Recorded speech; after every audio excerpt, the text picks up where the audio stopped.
أعوذ بالله من الشيطان الرجيم بسم الله الرحمن الرحيم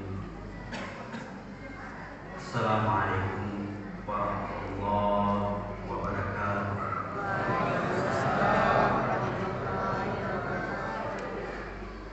Alhamdulillah Alhamdulillahilladzi nahmaduhu wa nasta'inuhu wa nastaghfiruh wa na'udzu billahi min shururi anfusina wa min sayyiati a'malina may yahdihillahu fala mudilla lahu wa may yudlil fala hadiya lahu asyhadu an la ilaha illallah wa asyhadu anna Muhammadan 'abduhu wa rasuluh Allahumma shalli wa sallim ala sayyidina wa maulana Muhammad wa ala alihi wa ashabihi ajma'in amma ba'd.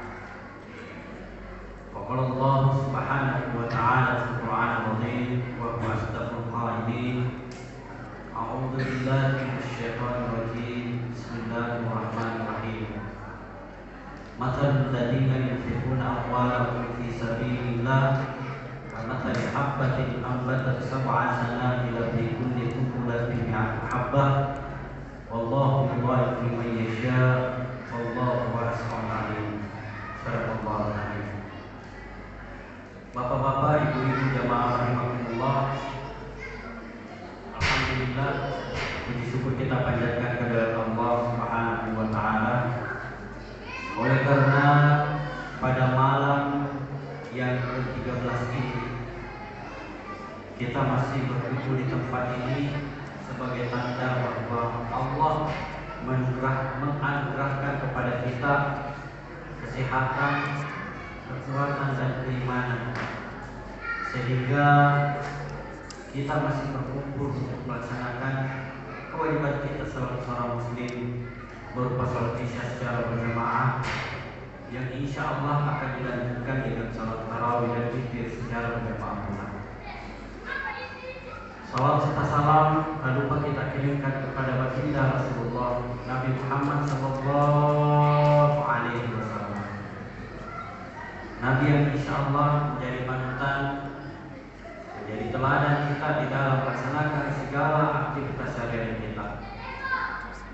Jamaah rahimakumullah, seperti yang diamanahkan oleh panitia tadi bahwa tema yang akan kita angkat pada malam ini itu tentang raih keberkahan hidup dengan infak dan sedekah. Jamaah rahimakumullah,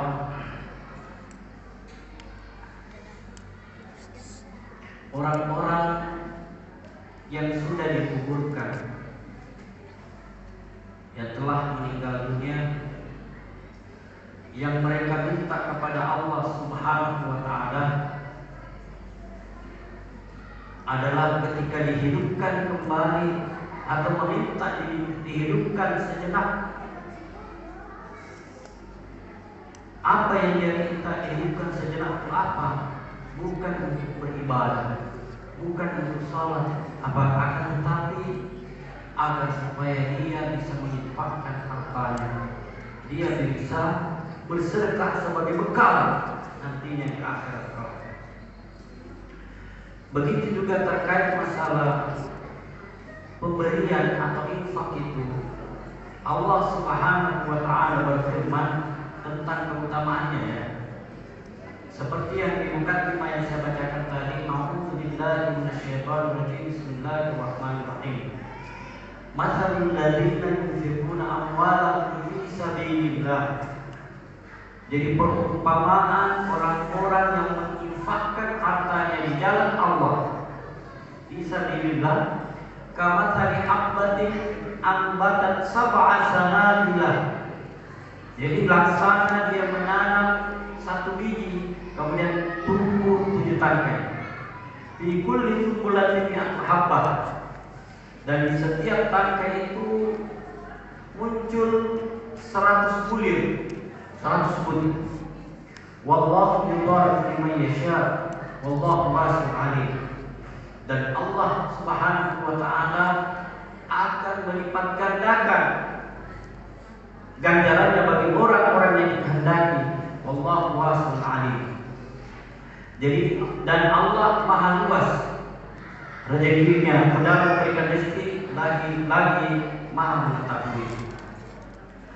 Kalau hitung-hitungan dunia kita, ketika kita memberi satu, maka itu dikali 7. Ini hitung-hitungan dunia kita, hitungan lahirnya kita. Kalau bahasa orang kita hitung bodoh-bodoh kita, berdasarkan air, menanam 1 biji, tumbuh 7 tangkai, setiap tangkai 100 biji. Jadi kalau mau dihitung 1 ditambah 7, kemudian dari 7 itu dikali 100, jadi 708. Itu kalau kita memberi 1. Hitung-hitungan bodoh kita, kalau kita menyumbang 1000 dikali 7 jadi 7.000 itu dikali 100, 700.000. Tapi jangan juga karena muncul perhitungan manusia kita mengatakan, oh jadi biar 1000 sumbangkan terhitung 700, gimana itu? Sehingga ketika dia datang ke masjid menyumbang 1000, kemudian ditanya berapa kau sumbangkan tadi? 700.000. Itu hitungan sekte itu namanya. Kemudian selanjutnya ketika kita memberi, yang perlu dijaga adalah keikhlasan kita. Ketika kita bersedekah, yang dijaga adalah keikhlasan kita. Oleh karena ada sebahagian orang setelah memberi, tanya tetangganya, tanya teman, apa dia bilang tadi itu sudah kuberi, sudah kasih apa-apa, bahaya itu. Ada bentuk orang kalau dia sudah memberi atau apa, yang ditanya itu adalah orang yang terdekat, apa dia bilang sudah kasih. Ini yang akan merusak hati kita. Makanya hindari pertanyaan apa Nabila, hindari pertanyaan bagaimana dia setelah. Oleh karena kenapa? Pesan agama kita mengatakan ketika tangan kanan memberi, usahakan tangan kiri tidak tahu. Artinya apa? Begitu rahasianya yang namanya memberi. Karena kapan rusak hati ini di dalam memberi, maka sia-sia itu. Ya. Di dalam ayat lain yang kurang lebih maknanya adalah perumpamaan orang yang memberi kemudian menyebut pemberiannya. Saya menyumbang segini, saya di masjid itu saya paling tinggi sumbanganku. Jadi ternyata menyumbang hanya mau disebut namanya, hanya mau dikenal, mau dibilang. Jawab rahimahullah. Oleh itu terkait masalah ganjaran pahala pemberian kita, Allah Subhanahu wa taala tidak semata-mata melihat berapa banyak yang kita beri, akan tetapi Allah Subhanahu wa taala melihat bagaimana usaha kita mendapatkan sesuatu itu dan bagaimana keikhlasan kita menerima, memberi. Jadi jangan kita berkecil hati mengatakan tetangga itu orang kaya, dia menyumbang 100.000, saya pun 100.000 itu tuh pendapatannya terkadang 1 hari. Kalau sumbang kayak apa makan? Bisa saja tetangga 100.000, kita hanya 10.000, tapi Allah menganggap 10.000 ini lebih bermakna daripada yang 100.000 tadi. Makanya yang perlu kita jaga adalah keikhlasan kita di dalam bersedekah. Kemudian selanjutnya di dalam hadis yang lain bahwa di antara keutamaan sedekah itu adalah melindungi kita dari api neraka. Salah satu di antara hadis Rasulullah SAW yang kurang lebih maknanya adalah berlindunglah kalian dari neraka walaupun hanya dengan sedekah separuh rumah. Jadi kemudian dilanjutkan, barang siapa yang tidak mampu maka bersedekahlah dengan ucapan-ucapan yang baik. Begitu utamanya yang namanya sedekah dan begitu luar biasanya kemampuan sedekah di dalam menjaga kita dari api neraka, walaupun hanya setengah dari buah kurma. Bagaimana kalau sekilo kurma. Bagaimana kalau kita dengan beras dan sebagainya. Jadi niatkan itu adalah agar supaya kita terhindar dari ancaman dari api neraka. Kemudian selanjutnya, keutamaan daripada sedekah itu adalah menjadi penawar bagi orang yang sakit. Jadi kalau kita memiliki keluarga yang sakit, maka bersedekahlah dengan niat agar supaya apa yang kita berikan itu menjadi penawar, menjadi wasilah untuk keluarga kita yang sakit atau kita yang sakit. Kemudian selanjutnya, keutamaan daripada sedekah itu adalah dia bisa menjadi pemberat timbangan di akhirat kelak. Oleh itu banyak-banyaklah bersedekah. Nah, kalau merujuk kepada hadis tadi bahwa kalau kita tidak mampu memberi dengan materi karena mungkin kemampuan kita yang pas-pasan. Jadi kalau kita tidak mampu misalnya dengan setengah kurma, maka kalimat-kalimat yang baik bersedekahlah dengan kalimat-kalimat thayyibah. Ada beberapa pemaknaan di sini. Ada mengatakan kalimat-kalimat thayyibah, kalimat-kalimat yang baik itu adalah subhanallah walhamdulillah wa la ilaha illallah wallahu akbar. Sebagaimana di dalam hadis arba'in, ya. Di hadis arba'in disampaikan oleh Rasulullah SAW.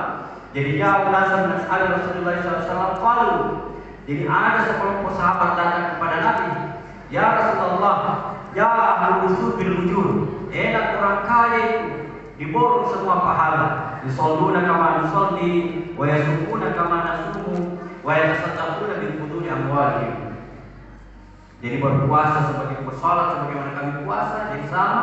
Ya wa yasumuna kama nasumu, mereka juga berpuasa sebagaimana kami puasa, sama lagi. Wa yatasaddaquna bil fuduli amwalihim, mereka bisa bersedekah dari kelebihan hartanya. Kemudian Rasulullah SAW melanjutkan bahwa apakah kamu tidak menyadari bahwa pada diri kalian ada yang bisa kalian lakukan untuk bersedekah? Apa itu? Innallaha kulli tasbihatin sadaqah, wa kulli takbiratin sadaqah, wa kulli tahlilatin sadaqah, wa kulli tahmidatin sadaqah. Jadi subhanallah walhamdulillah wa la ilaha illallah wallahu akbar. Itu semua adalah sedekah. Jadi kalimat-kalimat thayyib atau kalimat-kalimat hikmah yang kita sampaikan. Kalau kita tidak bisa menciptakan kalimat hikmah itu, sekarang kan ada di jalan sosial, ada Facebook, ada YouTube, ada Instagram dan sebagainya. Ketika kita mendapatkan kalimat-kalimat hikmah, itu tombol yang kita baca dulu, baru kita share dengan niat mudah-mudahan orang membacanya dan mendapatkan hikmahnya. Inilah juga kalimat thayyibah. Nah, sebahagian kita apalagi tahun politik sekarang yang di-share itu adalah berita-berita hoax, berita-berita yang kekurangannya orang. Apalagi menjelang pilpres, luar biasa. Belum lagi baru-baru ini U20 gagal dilaksanakan di Indonesia karena ikutnya dari negara Israel. Ribut lagi, puasa lagi, bapak kata-kata itu lagi. Nah, bukan di mana letak kalimat thayyibah di sini. Nah, disinilah pokoknya kita menjaga lisan, menjaga apa yang kita katakan dan menjaga apa yang kita posting. Jamaah rahimakumullah, mungkin ini yang sempat saya sampaikan di kesimpulan bahwa yang pertama, bahwa sedekah itu ketika kita dengan ikhlas, maka itu akan dilipat gandakan oleh Allah Subhanahu wa taala. Berdasarkan dari ayat itu dari 7 sampai 100 dan sebagainya. Kemudian yang kedua, bahwa sedekah itu akan menjadi pelindung kita di akhirat kelak, menjaga kita dari ancaman api neraka.